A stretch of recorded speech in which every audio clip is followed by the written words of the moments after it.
So one of the things that has been very problematic for us, particularly those of us in the United States, is this concept of the rugged individualist.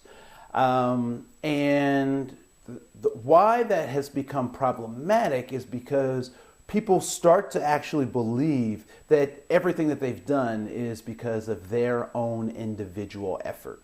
Now, what I will say to those folks who are going to send me an email because of this, I believe that hard work is everything.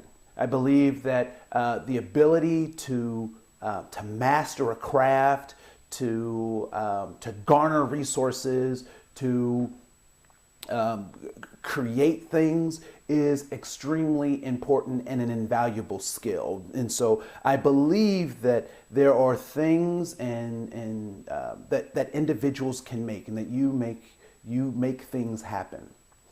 However, there comes a point, and there typically is an extreme, specifically in the United States, where people believe so much in their own superiority that they fail to realize that they have some social responsibility. And so what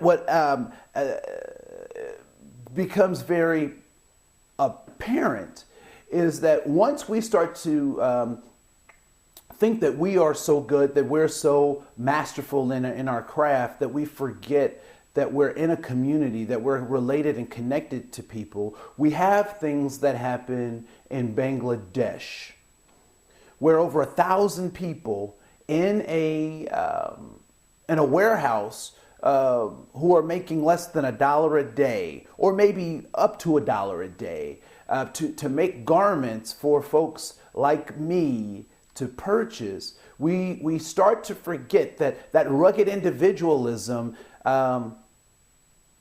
oftentimes comes at a cost to other people. Now, what are you saying, Andre? Are you saying that we should become socialists, that these things are our fault? What I would suggest is that you and I both know that there are no free lunches. And so if we're getting something on the cheap, that means that somebody is paying that price. And so what typically happens in the Western world is that we forget how we're connected to other people in the world. I think that the global warming, whether it is man-made or whether it is a cyclical cycle, how it is happening is irrelevant. What I think is important is the fact that we understand that we're connected to helping to solve or figure out how to respond to this global issue. For one of the first times in more recent times, particularly being a kid of the 80s, we were very much concerned about my Adidas. We were very much concerned about winning the next rap battle, or who had the sharpest outfit or the smoothest dance. But for the first time in a long time, Americans, particularly young people, have been thrust onto this international stage and being called to do something. And so as we think about this rugged individualism, I believe that it is powerful for people to figure out how to make a thing, how to do a thing, how to create a thing, how to be a thing.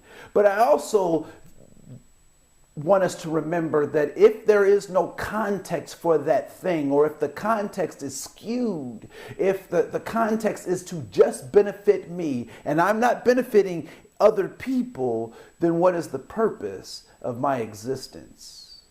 As annoyed as I get being on the highway with thousands of other people during rush hour, what would it be like if I had to build that highway by myself? What would it be like if I traveled that highway and I was the only person on it? Some people might find joy in that, but I would think I would lose purpose. And so as we think about this idea of rugged individualism, it's important that we understand that it's within the context that we relate. It is the fact that we're in relationship with other people that gives us the power, that gives us the courage, that gives us the rewards of being that rugged individualist. No man is an island unto himself.